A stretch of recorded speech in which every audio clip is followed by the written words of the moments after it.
Okay, good evening, everyone. Well, really great to see you. Welcome to the in-season series for the 2023-2024 basketball season.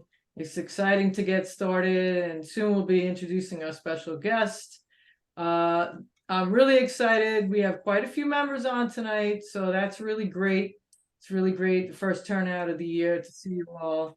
And thank you for coming. First thing I'm going to do is ask that I see a number of education team members on the call. If you could please just unmute yourself and give us a quick hello. Hi, my name is, and anything that you want to say for the season. And then we're going to turn it over to Jon.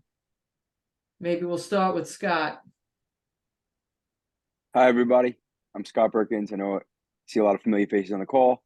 I'm from Manalapan, New Jersey, which is central Jersey, despite what many people may think.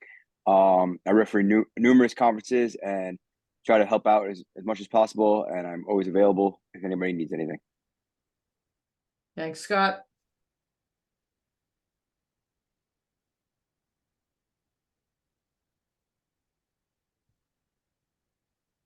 Sherry, maybe? I see you're unmuted. Yeah, hey guys, Sherry Zappola. I am the WICBU interpreter, just retired from the college ranks, living here in Bethany Beach, Delaware. Still big part of WICBU as lead the education team with Scott. I don't know if Rich is on here. Also, Ask the Interpreter is starting this week, so please look for questions on that. And if you have a question, please feel free to put it in the Ask the Interpreter, and we'll get you the answer as soon as possible. Hey, good luck this season, and we're here if you need us. Okay, thank you, Sherry. How about Dave Feudy, please? I'm Dave Feudy in quite cold Colorado Springs, and been fortunate to be with WICBU for about a year and a half or two, and assisting Carrie, Sherry, and others on the team with strategic and educational planning. Very important. Thank you so much, Dave. How about Chaz Loomis? Welcome. Good evening, everyone. I'm from Adams, New York. I'm a part of IBO 38, IBO 59 in Watertown and Syracuse, New York. And I'm happy to be here this evening to hear Jon speak again. Thank you so much, Chaz. And welcome, Fran Midleary. Yes, good evening, everybody. I'm in transit from a vacation in Tennessee. I'm right now at the midpoint, someplace in Virginia, and be back on Staten Island tomorrow. But I'm always here to support Carrie, and I'm always here to listen to Jon, because I always learn something, and I'm so excited to hear tonight's presentation. And good luck to everybody this season. Much appreciated, Fran. How about Carl? Carl Small? Hi, everybody. Good evening. Welcome to our meeting. I'm Carl Small. I work a number of different conferences on the D2, the D3, and the junior college level. I also do girls high school.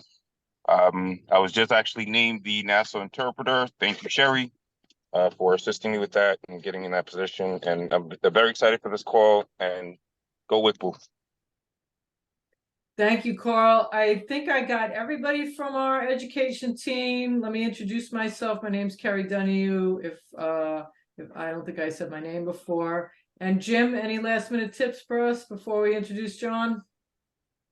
All good. My name is Jim Grillo. For those of you who don't know me, I'm the president of WICBU, and I'll be the one moderating the chat today. So if you do have any questions for Jon, we'll have some moments during the presentation that we'll be able to answer them. But if you can, please keep yourself muted during the presentation, and any questions can go into the chat, and we'll get those to Jon at the appropriate moments.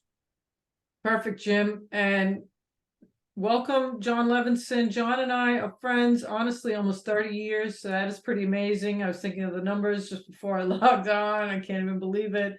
But really happy to have Jon here tonight. And take it away, Jon, please. Thank you, everybody. Good evening. Just for a little background, my name is Jon Levinson. I live in Bogota, New Jersey, which is a suburb of New York City. I am the NCAA Secretary Rules Editor. I'm starting my 10th year. I am also, I believe this is year 35 as a member of IBO Board 33. I'm also a coordinator at all three NCAA levels, and I'm very happy to be with you tonight.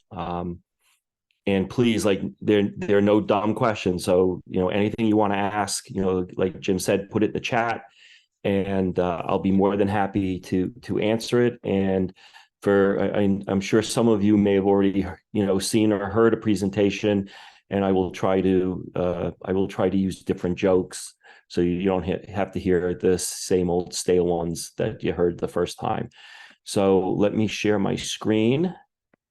And can you all see my PowerPoint? Thank you, Jim. So without any further ado, let's get right into the rule changes. So we're going to go in rule book order. So we'll start with rule 1. There is no longer a lower defensive box.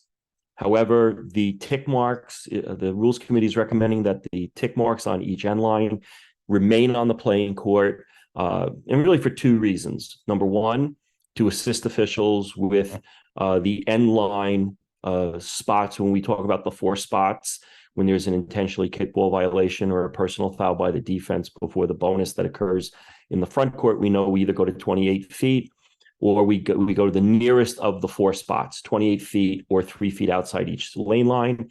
So the committee recommended that the tick marks remain for that purpose, but also to assist officials in determining when a player is a post player. So we know by rule, a post player is an offensive or defensive player with or without the ball, with their back to the basket, located in the 3-second lane or approximately 3 feet outside the lane. So what better help for the approximately 3 feet outside the lane than those tick marks on the end line? Also, part of this rule change is that the restricted area arc that's on the court and will probably be on all your courts is no longer in effect for women's basketball. And you may be asking, well, why is it still on the floor? And that's because the men will still be using that. Our restricted area has now been shrunk. So our restricted area is located directly under the basket. There is no court marking. There is no coach's appeal. There is no replay use for RA plays involving a defender. Now, in a change from the old restricted area rule, this rule now applies to all defenders, whether they are a primary defender or a help defender. We don't use the term secondary defender anymore. Primary or help defender is prohibited from obtaining and maintaining legal guarding position underneath the basket. And a player is considered to be in the restricted area when either foot is on the playing court underneath the basket, over that part of the playing court that's underneath the basket, or for the Philadelphia lawyer coach who's going to maybe try to figure out a way to evade the rule, a player may not straddle the restricted area where either foot is on, they're wider than the width of the basket, but their torso is underneath the basket. So a couple of examples. I am the defender and Jim is the offensive player. If Jim is going to the basket and I realize that I have now obtained legal guarding position, but I am in the restricted area. So I had 2 feet on the court with the front of my torso facing Jim. Now, let's say I realize, I'm like, I'm in a bad spot. So I now step up, so long as I stop forward movement when contact occurs between Jim and myself, and the contact is illegal. If I get myself out, that's an offensive foul. Likewise, if Jim has the ball at the top of the key and I obtain legal guarding position, and Jim now drives to the basket, and I'm maintaining, but I'm backing up, but I'm maintaining. And now when I finally stop and Jim runs me over, I happen to be located in the restricted area. That's an offensive foul because I obtained out. I'm allowed to maintain back. And by the way, this is not any different from what you would have ruled last year with the 4-foot arc. So all we've done is we've shrunk the restricted area down. When you have a restricted area blocking foul, you're gonna still signal to stop the clock, signal a block, and then point to the area underneath the basket. Help. These are still help plays. So if I rule an offensive foul and let's say I'm the lead and I rule an offensive foul, Jim's the center. Jim comes to me and says, John, that defender obtained and maintained in the restricted area. They never left. Then I'm going to change my ruling from an offensive foul to a restricted area blocking foul. I do want to note, for those of you who hopefully everybody is on RefQuest, if you're officiating college basketball, that there was an interpretation posted on September 8th that states that on a rebound, when the offense secures a rebound and that offensive player goes right to the basket, if a defender is located within the restricted area and they don't have time or distance to get out and there is illegal contact, that is an offensive foul. So if let's say Jim shoots the ball comes off the backboard, Carl is his teammate, Carl grabs the rebound, and let's say I'm the defender and I'm located in the restricted area, and Carl's right next to the basket, and he goes up strong and knocks me down, so the contact's illegal, that's an offensive foul. But if Carl gets the rebound at like the top of the key, there is time and distance for me to be able to clear the restricted area. If I don't, and there's illegal contact on Carl's drive to the basket, that would be an RA blocking foul. And this is in the rule book. So you can see that the restricted area, just like the old restricted area, ends at the front face of the backboard. So a player who is located behind the front face of the backboard, so long as they obtain their spot legally and without creating illegal contact, if there's contact with an offensive player and it is illegal, not incidental, it's illegal, it would be an offensive foul. Staying in Rule 1. So we're seeing that a lot more of our games are being played in facilities, in professional facilities. And one of the things that the NBA has, not only do they have the red LED strips that go around the perimeter of the backboard, but they also have an amber strip that activates when the shot clock expires. And because that is a hardwired system in these facilities, they can't just unplug something, or they can't, do something on the controller at the table to turn that off. We also didn't want our institutions being penalized for something they have no control over. But it is now permissible to play any NCAA college basketball game, because the men made the same change as well, with this permissive strip. Now, that doesn't mean that schools have to go out and buy this. It is permissible. It is not required. We already had a rule that said that lights on a shot clock may activate only when the shot clock expires. That rule's still in effect.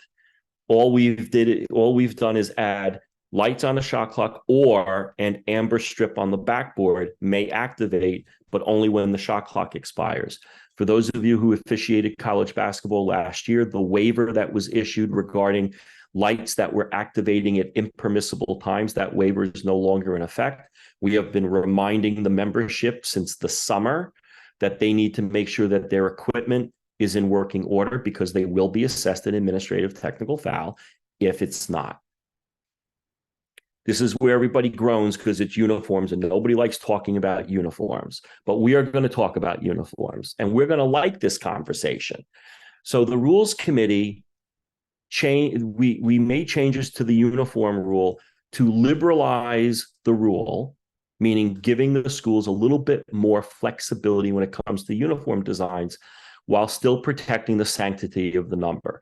And something that I think a lot of people fail to realize is, if let's say I was the coach of a team and I decided, for simplicity's sake, that our home uniforms were white jerseys with no trim, just plain white, no other color on them, with a black 4-inch high number on the front and a black 6-inch high number on the back, and completely white shorts, that is a legal uniform. There is no requirement that there be any identifying name or nickname or any type of logo on a uniform. Those are all like bells and whistles that you really don't have to have. The number is the most important thing because that's how we identify our players. So we've given institutions a little bit more flexibility. And some examples, and I'm not going to go through the whole uniform rule, but some examples are, let's say an institution, there's a spot on campus. There's like some landmark on campus that everybody who goes to that school knows what that landmark is. If the school wants to put the name of that landmark on their uniform, they can do that. So like, isn't Wagner located on Stag Hill? So if Wagner wanted to put Stag Hill on their uniform, they could do that. Now, in terms of numbers, now all numbers, like you still can't have a 0 and a 00. You can only have one or the other, but all numbers through 99 are legal. So if some player's an Aaron Judge fan and wants to wear 99, they can do that. This was a proposal that was sent into the men's rules committee from an institution that was concerned about running out of numbers because apparently, they retire numbers a lot. So they were concerned about running out of numbers.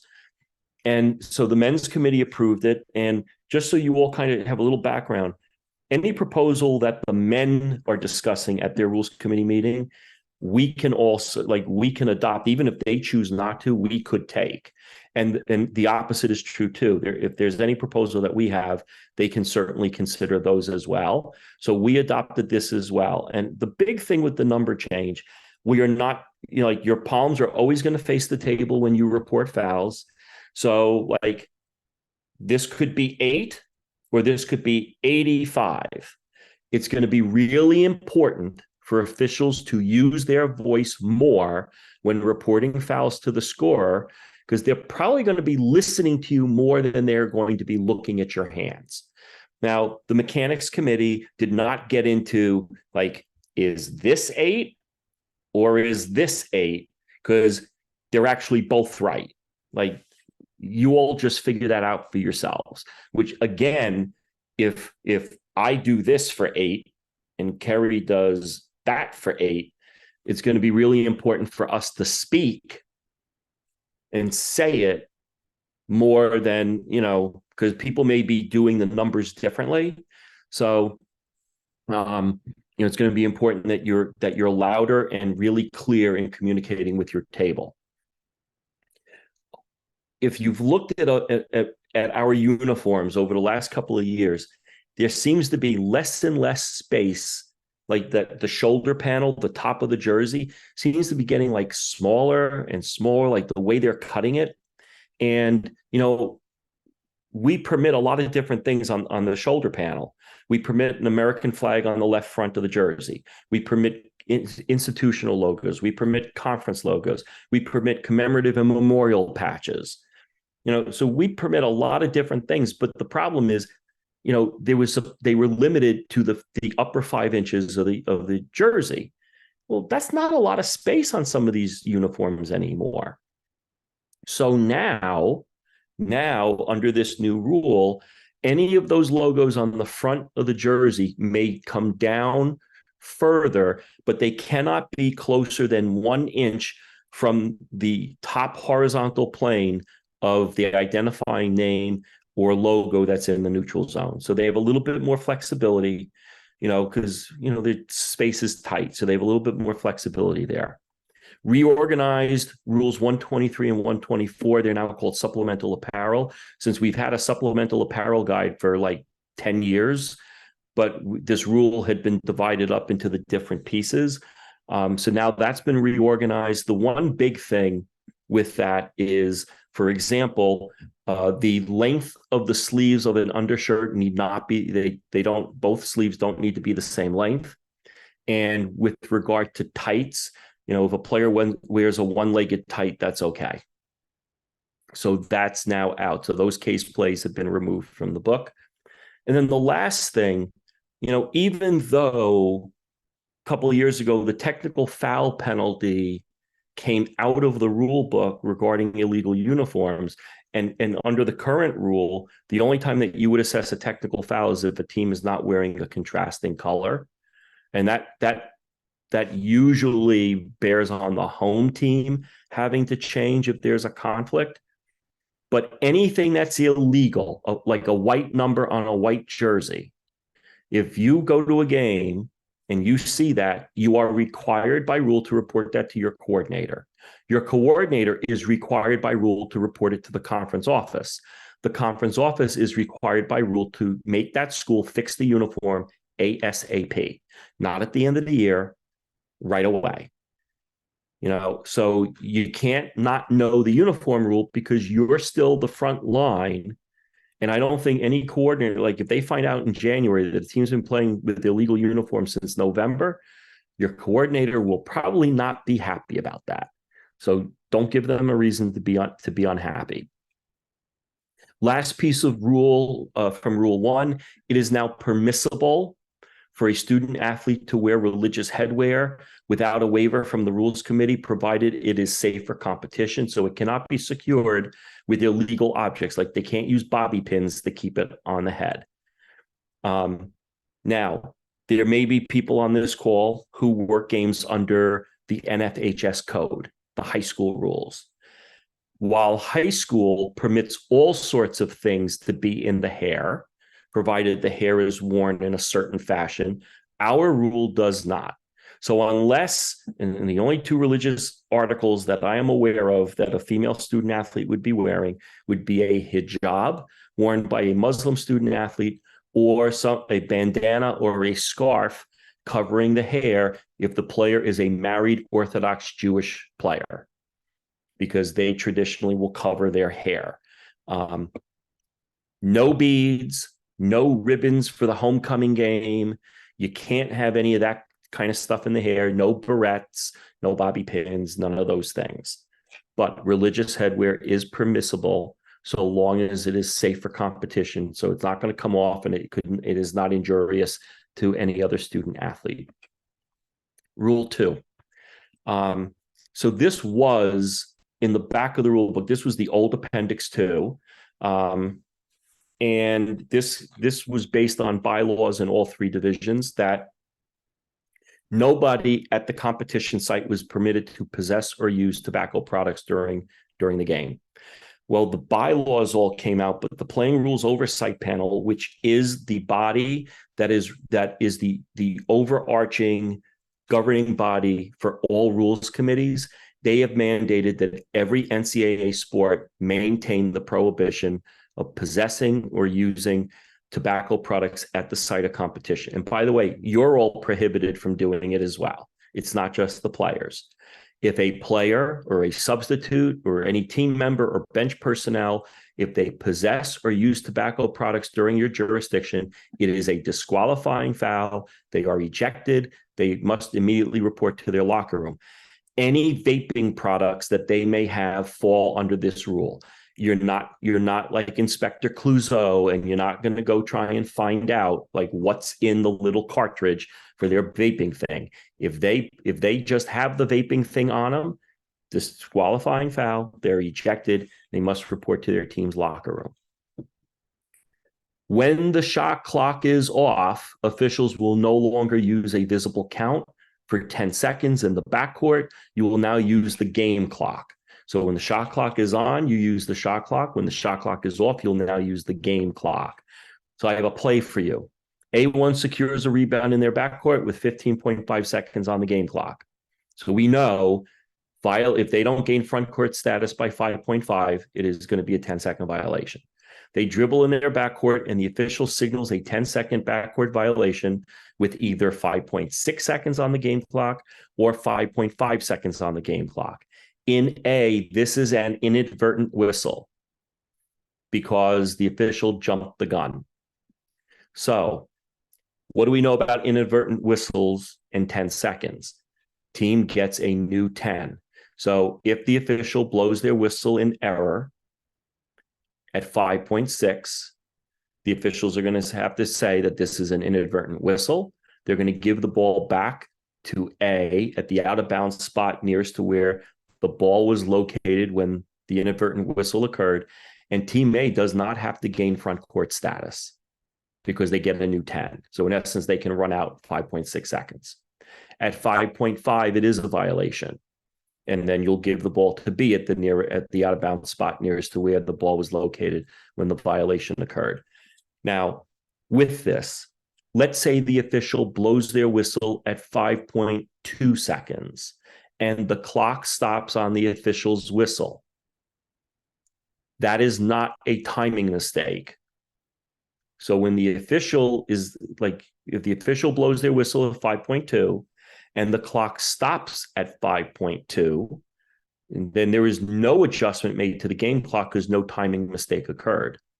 If, let's say, you blow at 5.2 and you see the clock run from 5.2 to 5.0, then you go to 5.2.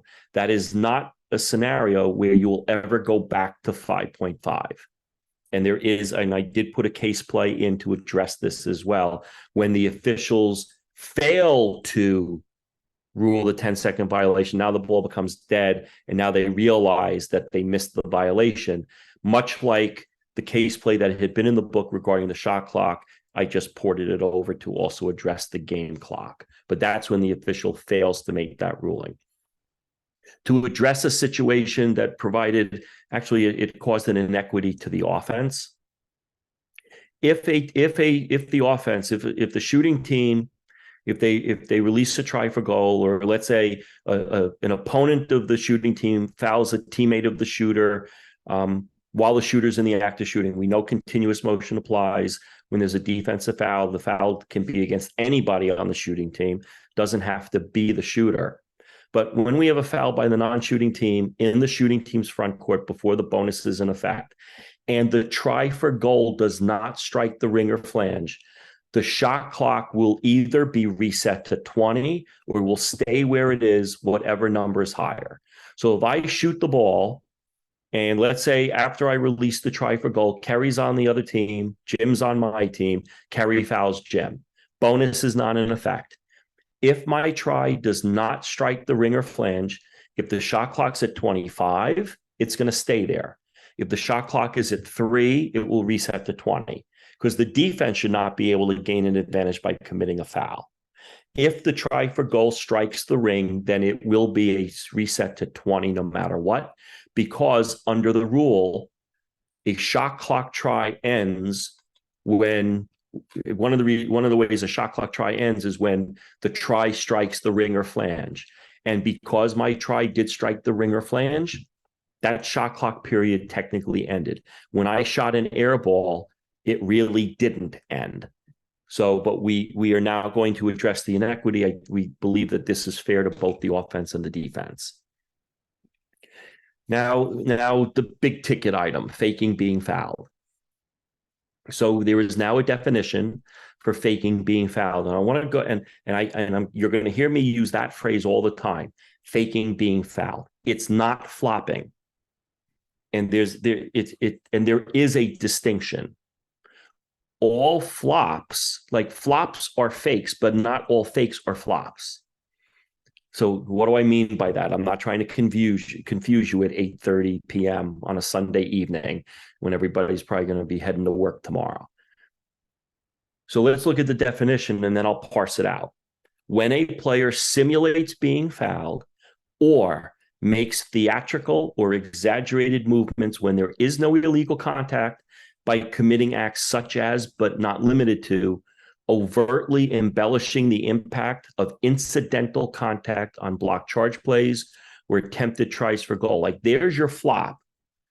When here comes Kerry dribbling the ball and I just fall down. And again, I am simulating being fouled, or that maybe I flail my arms and throw myself to the floor. Or Kerry attempts to try for goal. I run by her. I'm like more than a foot away and she throws herself to the floor. That's a flop. But if I'm a dribbler and I'm being defended by Fran and I throw my head back to make it look like Fran fouled me, well, that's not a flop, but that is a fake.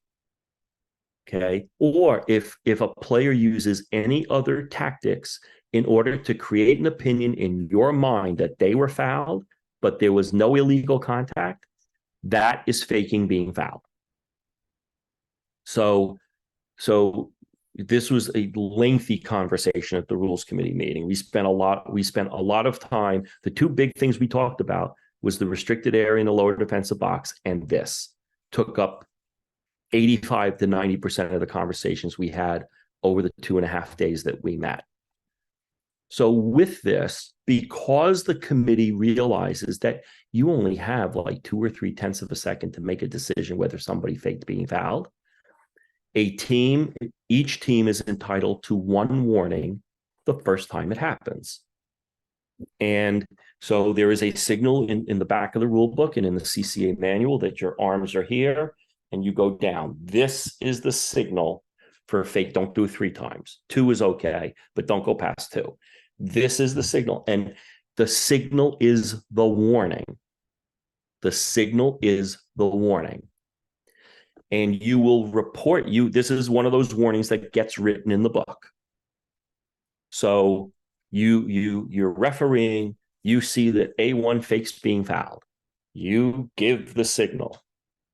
And I said on the coach's video, I put it in some of the case plays, it is the coach's responsibility to know that you gave the signal. You're not yelling anything, you're not taking the whistle out of your mouth and yelling across the court that white 15 just faked being fouled. We're warning team A. Like we're not doing that. It's their responsibility to know. You will report the warning to the official scorer at the next clock stoppage that is created by your whistle. So why am I saying it that way? Because we know in the last minute of the 4th quarter, the last minute of overtime, clock stops on made baskets. That is not a clock stoppage. Like if let's say this warning occurs at 1:01 on the game clock and at 53.2 there's a made basket and we know the clock stops.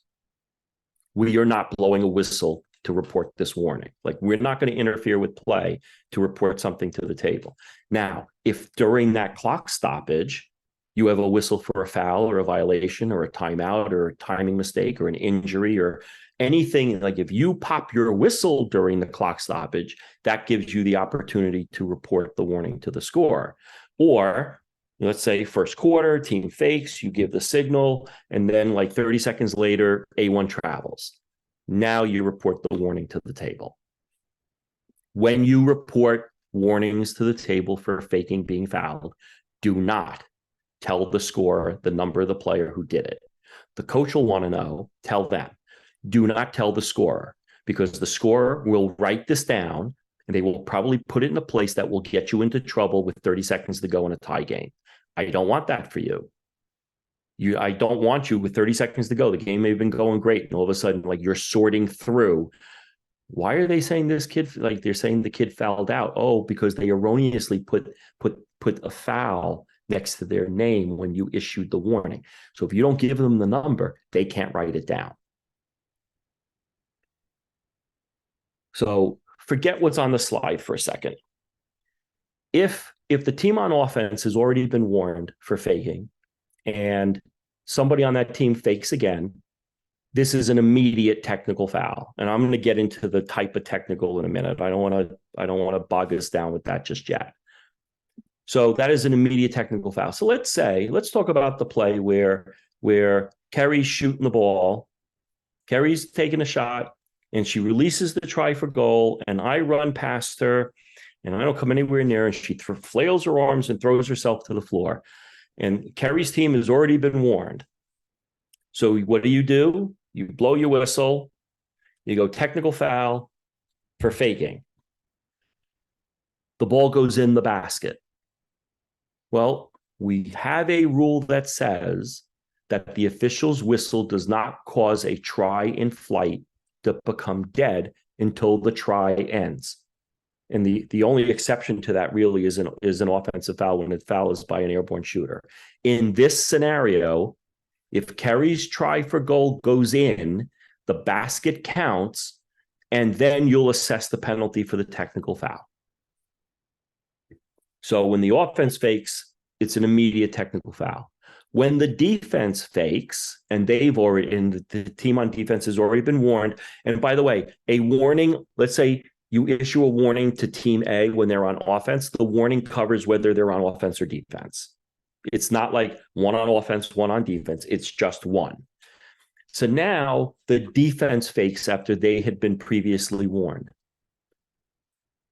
You will immediately assess the technical foul unless the offense at the time of the fake has an immediate scoring opportunity. Like Kerry's driving to the basket, I'm defending her. I fake being fouled as she's like going right to the rack. Let her finish. So now Kerry goes to the basket and she shoots and she misses. She gets a rebound. She puts it back up. Let her put it back up. Now she misses again. She misses again. She grabs the rebound. She puts it up again. She misses again. Jim's on the other side of the basket. He grabs it and goes and shoots right away. Let it go. Now, let's say Jim misses. Sorry, Jim. And now he gets the rebound. He's like, I'm not missing again. So he kicks the ball out to Carl in the corner. As soon as the ball gets passed away from the basket, or if it gets batted away from the basket, blow your whistle, technical foul on the defense. So the only time that you're going to withhold is when, at the time of the fake, the offense has an immediate scoring opportunity. Now, go back to the original. Kerry goes to the Kerry drives to the basket. I fake being fouled. Kerry now, instead of going to shoot, she passes it into the corner. Blow your whistle, technical foul. Passing it away from the basket ends any immediate scoring opportunity by rule. So I have a play. So in this video, the team in black is going to go to the basket. You're going to see the defender in white fake being fouled. And then this offensive player is going to horrendously miss the layup. And then you'll see what happens with the ball. So there she goes. Here's your fake. She misses. She didn't even hit the ring. She hit like to the side of the basket. And then the ball ends up on the floor, and then it gets batted around and passed. And so this is like a hodgepodge of just crazy. So the question is, all right, when do you now blow the whistle? So hopefully this is the next play. So she missed with the ball bouncing around. See, this is, here we go. This should be it. That's okay. Every clinic I had a problem with getting this to advance.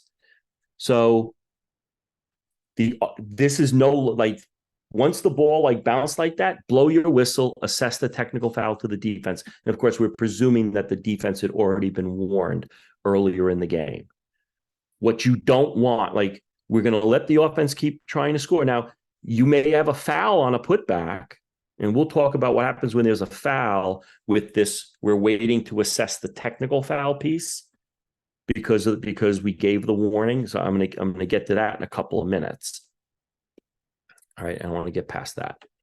So I have a couple other plays. Prior to any warning, A1 fakes being fouled, and the official gives the warning signal. Before any stoppage of the clock to report the warning to the official score, A2 fakes being fouled. You gave the warning when A1 faked. A2's fake is now a technical foul because you gave the warning.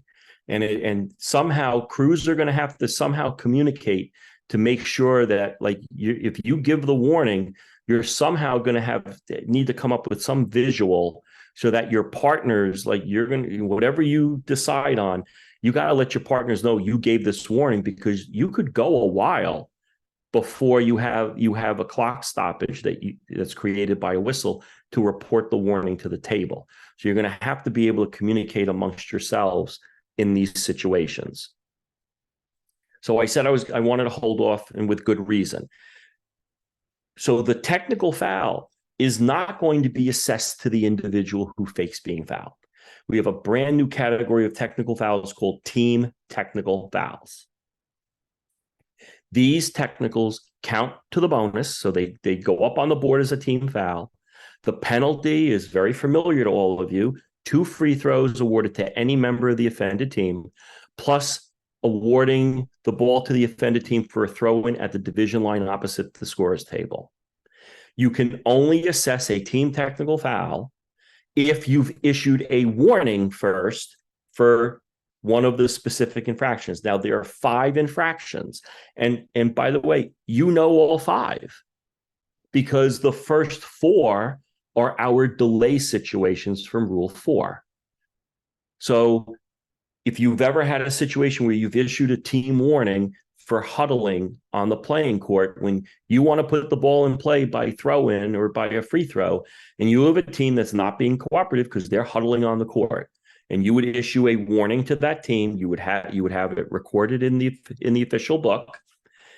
Later in the game, somebody, that team huddles again, team technical foul. Goes up on the board as a team foul. The opponents get 2 free throws, and they're going to get the ball at the division line.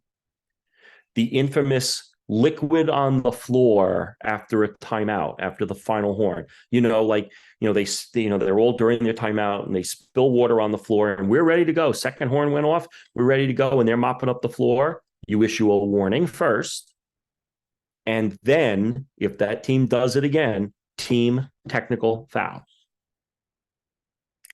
Attempting to gain an advantage by interfering with the ball after a goal or by failing to immediately pass the ball to the nearest official after the whistle is blown.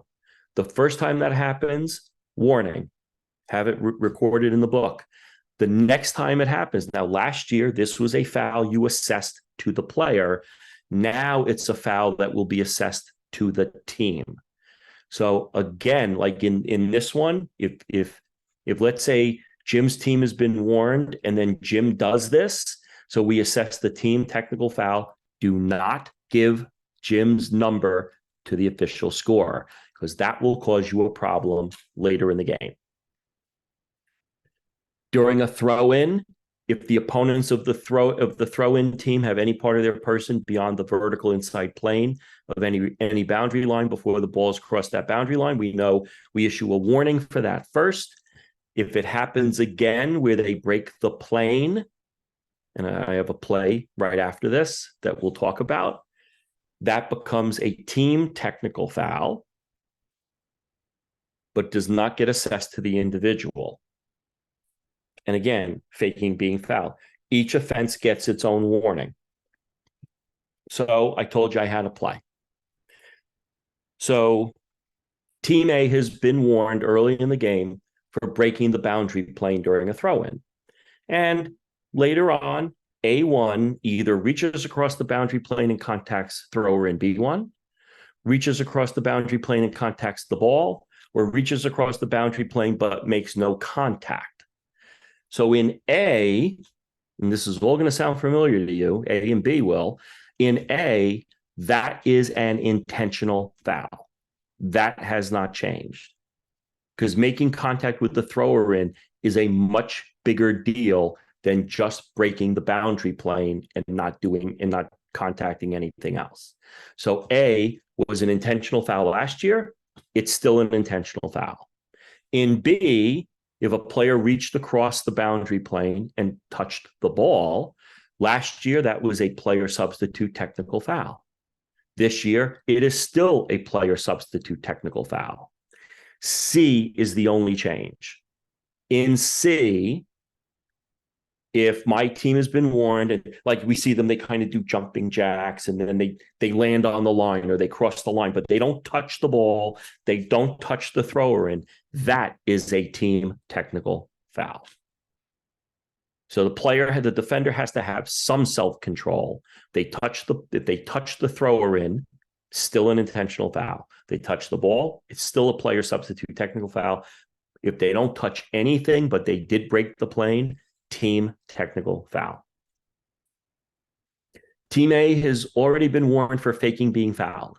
Dribbler A1 uses an exaggerated head bob to try to convince the officials that defender B1 fouled them. Well, because it's the offense with the ball, you're going to immediately blow your whistle. Technical foul for faking.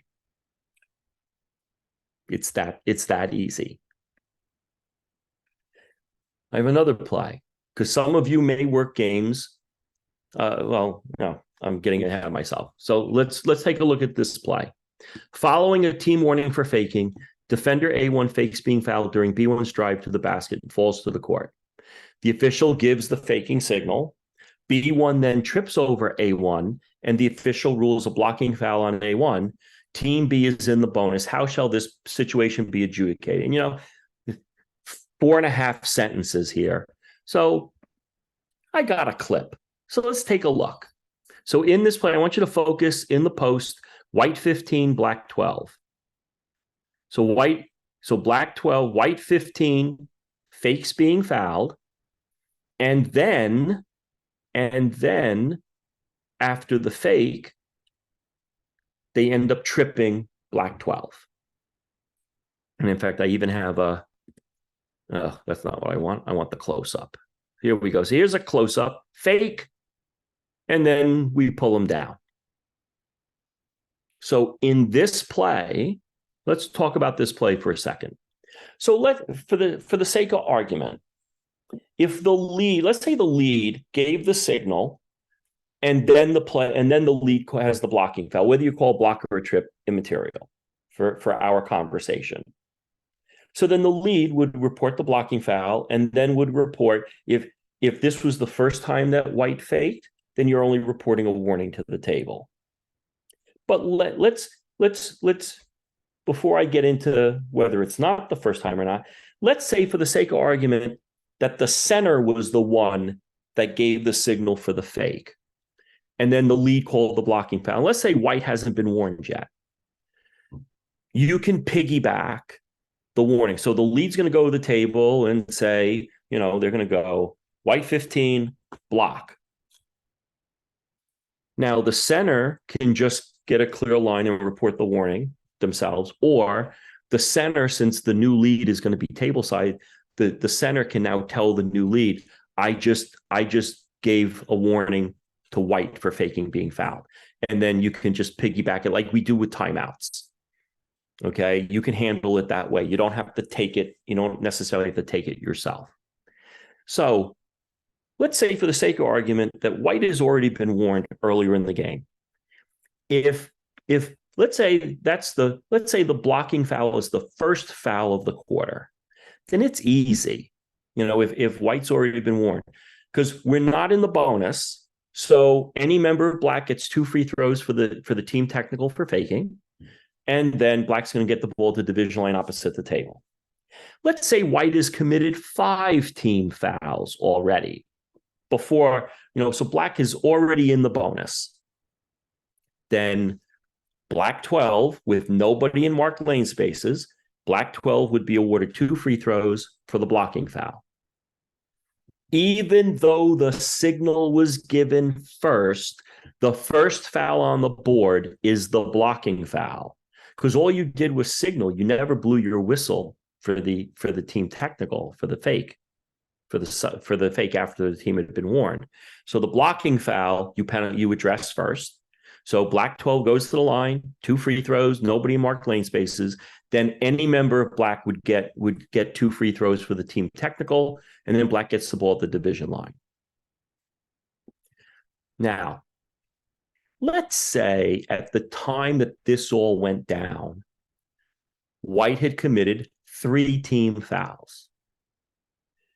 The blocking foul is the 4th one. The team technical is the 5th one. So in that scenario, black 12 is not entitled to the bonus because the blocking foul is only team foul number 4.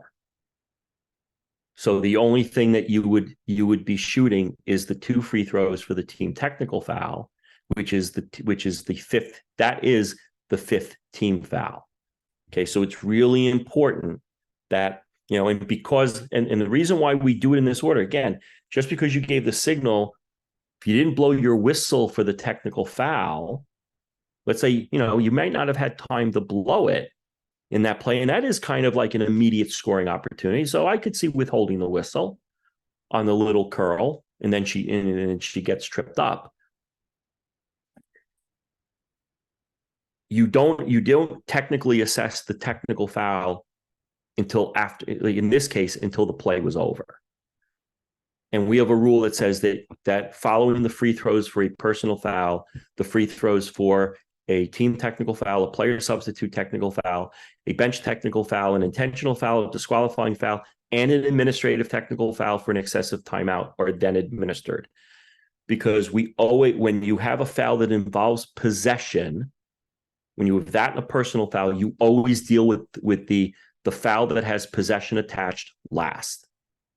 So along those lines, that's why the blocking foul is the fourth team foul, and then the team technical becomes the fifth. Oh, I already showed that. Okay. Now maybe you're working a game with replay, and you may be all excited about it. That's a good thing. But I do hope that you review Rule 11. You know, with a lot of these, Had a busy weekend, bro. Bro, holla.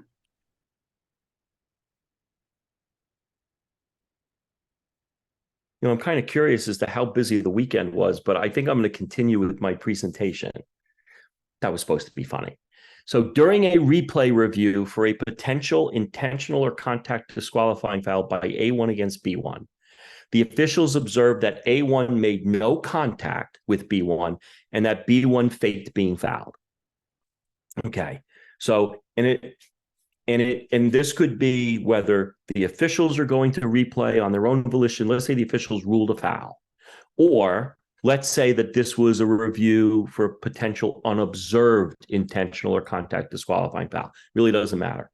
So the officials go to replay. They see that A1 made no contact against B1 and B1 faked being fouled. Last year, this was a player substitute technical foul. This year, it still is a player substitute technical foul. This is the only faking technical that will be assessed directly to the offender. And if you think about the logic, so keep this in mind, it counts as one of B1's 5 fouls to foul out. Counts as one of the 2 intentional or technical fouls for B1 to be ejected. Counts as a team foul. So keeping in mind, the difference between, the faking penalties, we really do have two kind of penalties.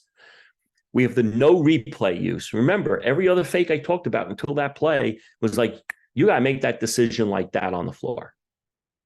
So that's why there's a warning attached. And that's why the penalty is assessed to the team, because the margin for error is greater. But in the replay one, the play I just gave you, you have clear and conclusive evidence this player faked being fouled. That's why, because it's more of a certainty than the other ones we've talked about, that's why this one is a player substitute technical foul. Now, before I go on, because I only have a couple of things, a couple of rule changes left.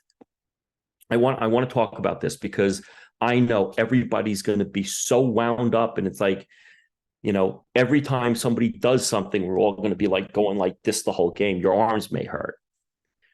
The goal here is to take obvious off the table. So what do I mean by that? Did the player, as I said in like one of the clinics, there's a difference between a player jerking their head out of the way because they want to save their chiclets and don't want to have like implants put in or have to collect their teeth off the court.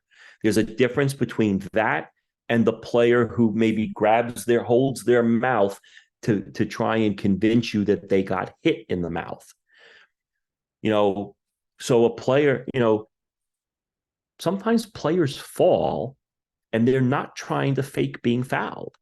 Sometimes they just fall. They trip over their own feet. They may like accidentally step on somebody else's foot and go flying to the floor.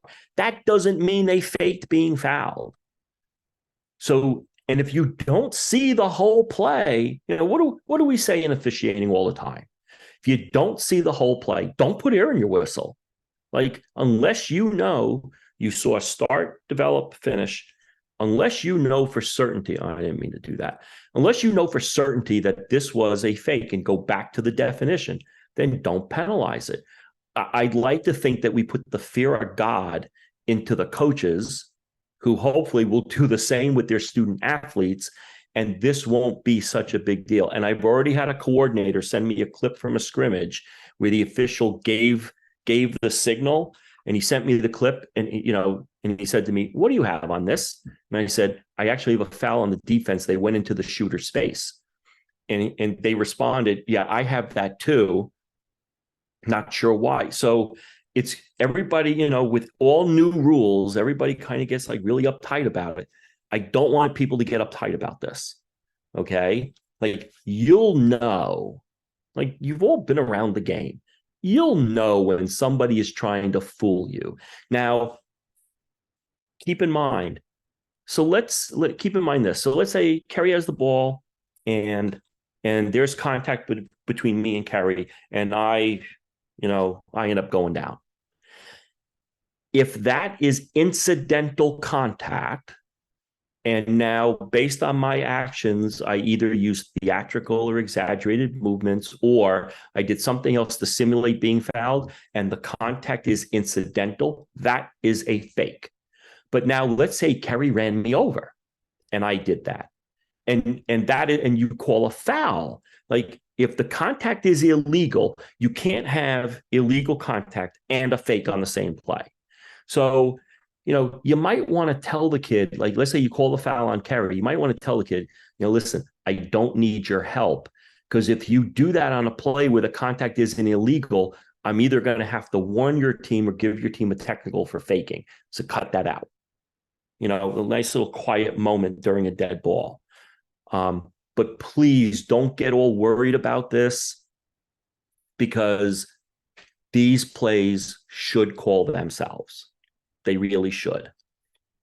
Because I just have a couple other things. It is now permissible for the teams to receive live video transmissions to the bench area for coaching purposes. We still have a rule that says that if they try to show you an electronic device to dispute your ruling, or maybe the fact that you didn't blow your whistle, that is a technical foul. They can't do that. They can't point at like a video board when they run a replay of a play that, let's say, you called a foul and they're complaining about it. That is a technical foul. That's not a warning. That is a technical foul. Now, the rules committee did not want to get in the weeds with this and come up with all these parameters. So we've left that to the conferences to figure out. So they now have permit, conferences have the right to make policies or procedures. For example, when one team's devices go down and the other team's doesn't, they can make policies. Listen, if a conference wants to say we're not doing this at all because it's a permissive rule, they don't have to. So if they want to have a rule, if they want to say we're not doing this at all in our games, they can do that too. Rules committee is not worrying about that. Two changes in Rule 11. One, if a conference wants to establish an off-site facility to assist in replay review situations, they can do that. There's only one conference that I know of that's doing it, and that's the SEC. And it's not like when you watch a football game and they're going to New York, or hockey, they're going to Toronto, or baseball or basketball, they go to Secaucus. Like, it's not the offsite people who are making the rulings. Like, the offsite people, what we found, because the SEC experimented the last 2 years in women's basketball, what we found was that, like, this person would like help the replay tech cue up the right angles. So they were kind of doing all the hunting, like on the backside, so that the officials could look at the best angles. This person could assist with what the rules are, but the ruling would come from the crew. And what we found was that in the SEC, it did shorten the length of replay reviews. So if conferences want to do this, they can. If they don't want to, they don't have to. One change in the replay rule.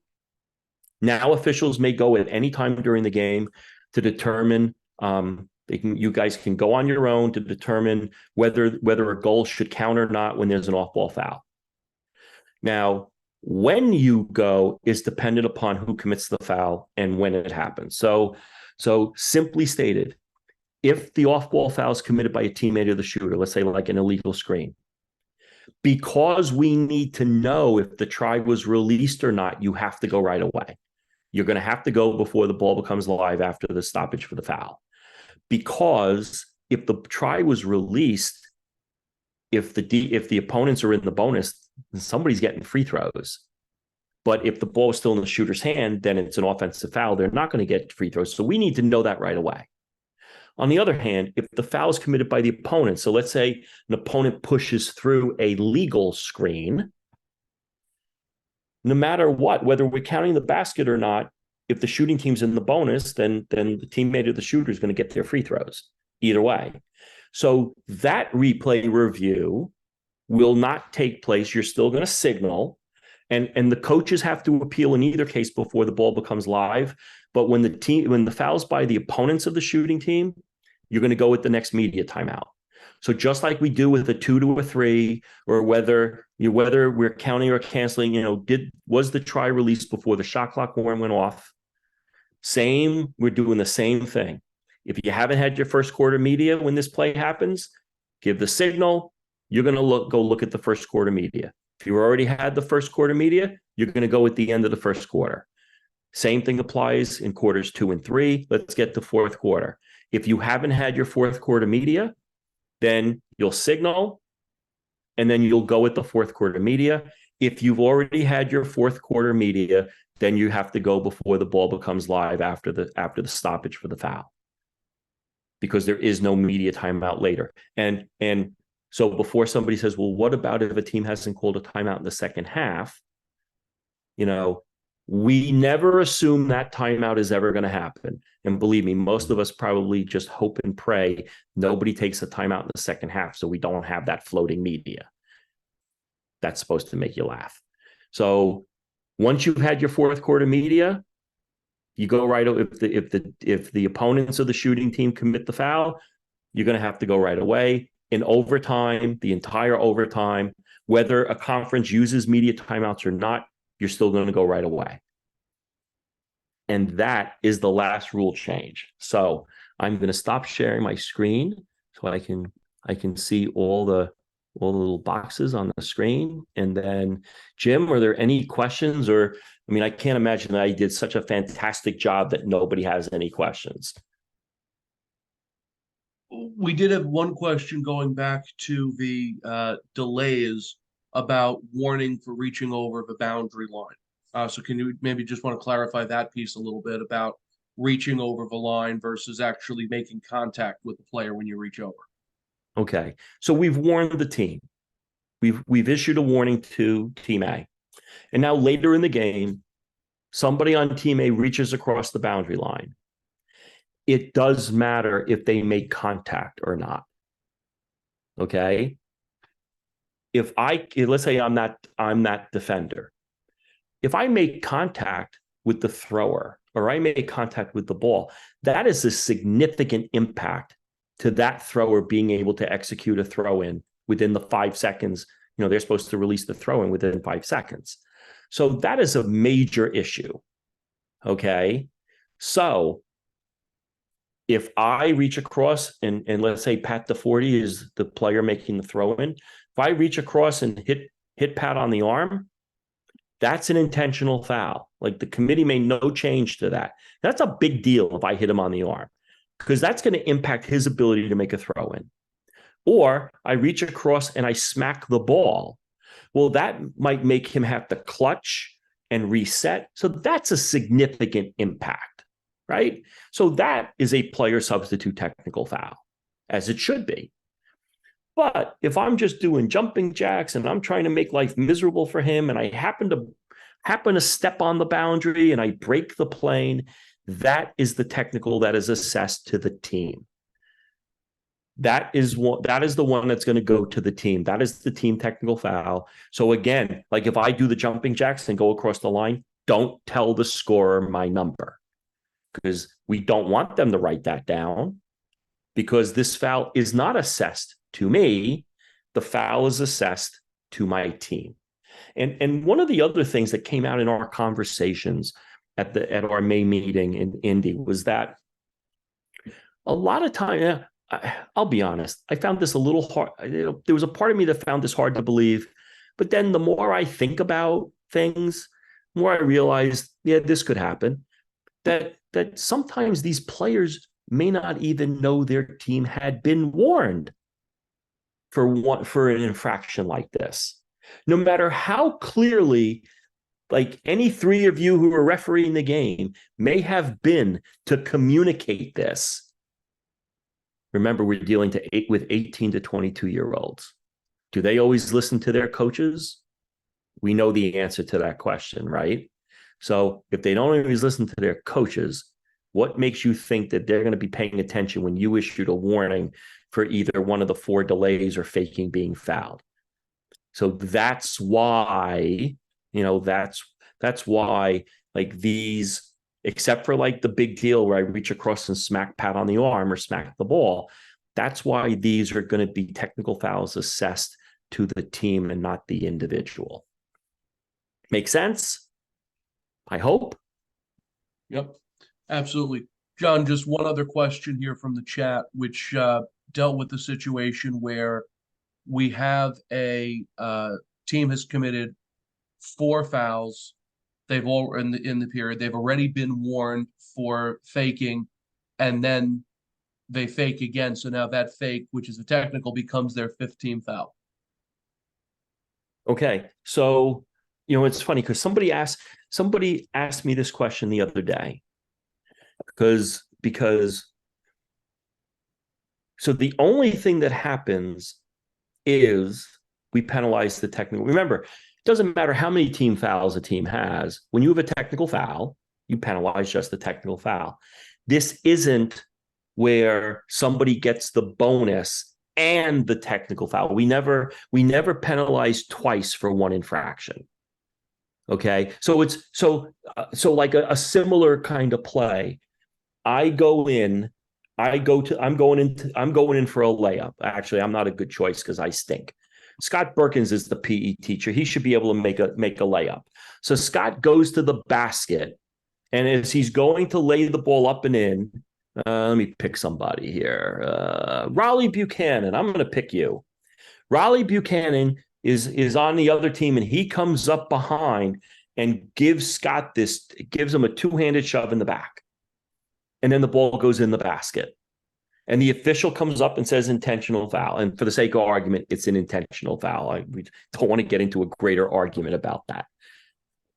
Well, we know that intentional fouls are 2 free throws plus the ball. And the only time a player would ever get 3 free throws on an intentional foul is if the intentional foul was committed against somebody in the act of shooting a 3-point try that was unsuccessful. Well, on the play with Scott and Raleigh, we don't give Scott the and 1 and then give 2 shots for the intentional foul. Again, you're using 2 penalties for 1 infraction. So in the play that Jim presented from the chat, if the 5th team foul is a team technical, then the only thing you're going to do is penalize the team technical foul. So hopefully I didn't muddy the waters too much with that. Hopefully not, John. Well, listen, the only reason, like, probably the greatest rules clinician that I have ever listened to was my chapter interpreter who taught the IBO class when I was starting out, a gentleman by the name of Edgar Cartato. I know the rules because of Edgar, and if the chief didn't teach the class, I wouldn't be here with you right now because I wouldn't know anything. He was the absolute best when it came to explaining the rules in a way that you just couldn't help but understand. And so I really try to emulate him, but more on a G-rated level, because Edgar's language would often get a little colorful, and I try not to do that. Well, we certainly appreciate that would make Fran laugh. We appreciated the edited version, John, very much so. Anything else? Any other questions come in, Jim? Hey, John, quick question. This is Chaz Loomis. Hi, Chaz. How are you? Pretty good. And I appreciate everything you do. But a quick question. I know you said that if we're already team warned and the offensive fakes, it's automatic, correct? Yep. And I'm just curious if there's such a quick turnover and then like the offense, well, now they're not the offense anymore, but they flop after the turnover. Is there any leeway there on when we penalize that, or is that still going to be automatic? Well, so, I mean, it really, without a visual, let me just say this. So let's say if the offense faked while they're on offense, then even if there's like a quick, you got to get air in the whistle and penalize them because they committed the fake while they were on offense. Now, let's say you steal the ball from me and you stick your hand in and now let's say I fake. Remember, we only withhold if there's an immediate scoring opportunity. So if this happens at the division line, that's not really an immediate scoring opportunity because you got to get all the way down to the basket. Like this is more for when we're closer to the basket where we don't want to take. Now, if you're unabated, if it's clearly you're unabated, you could withhold the whistle. We have a case play in, I want to say it's in Rule 10, but don't hold me to that. We have a case play that says like, while A1 has essentially, free path to the basket, B's coach commits an act of misconduct. And the ruling states that the officials should withhold the whistle, let A finish, and then whack B's coach. Because you don't want him to gain an advantage by that. So you do have some discretion, you have a little bit of discretion. You get to decide what the immediate scoring opportunity. Now, if they pass the ball, they were on again, it depends on your geography on the court and really where other people are. So there's no, we always want things to be black and white. And the problem with like in trying to write the rules is that a lot of times plays aren't black and white, they're gray. So, if I don't think you'd catch any grief if, depending upon where things were, what your decision was, so long as you eventually assess that technical foul for faking, I think, again, it depends on how it actually plays out. It's kind of hard to talk when you don't have a visual. Hope everybody kind of 100%. And that's kind of where, like, somebody asked me about it, and I thought it was a great question. And then you actually answered the question in a way with, if it's the offense, it's we're going to kill it immediately. And then I also thought of, like, let's just say, hopefully this doesn't happen, that the crew forgets that we warned that team. And then they get a steal, they go down, lay it up, and then it's like, oh, crap, we already warned them. We should have gave an immediate technical foul there. Too. So I mean, listen, there's sometimes when you forget something, you can't always reel something back in. So, and that's where communication is going to be really important amongst the crew. The men used to have the warning, and then the men took the warning out. So in a lot of respects, like they don't have the problems that we have. Now with, because in the men's game, if somebody fakes, you just boom, technical foul for faking, where we have this warning piece. And so there are going to be some challenges with this. Like I'd be lying to you if I said, oh, everything's going to be hunky-dory and we're not going to have any issues with this. Like there are going to be some hiccups along the way. But as we go through, especially, if there aren't too many, some Division II and Division III are playing conference games in November, but at least we have a couple of weeks. Like we've had some scrimmages and we'll have a couple of weeks of non-conference play where we can kind of, navigate where we need to be. I think Penny's already posted, I believe, 3 videos dealing with faking. So that's a big help to the officiating community. I just realized now that the first quiz opens up next Monday, and of course I haven't written anything yet. I'll probably, there's a good chance I'll probably start with faking, because why not?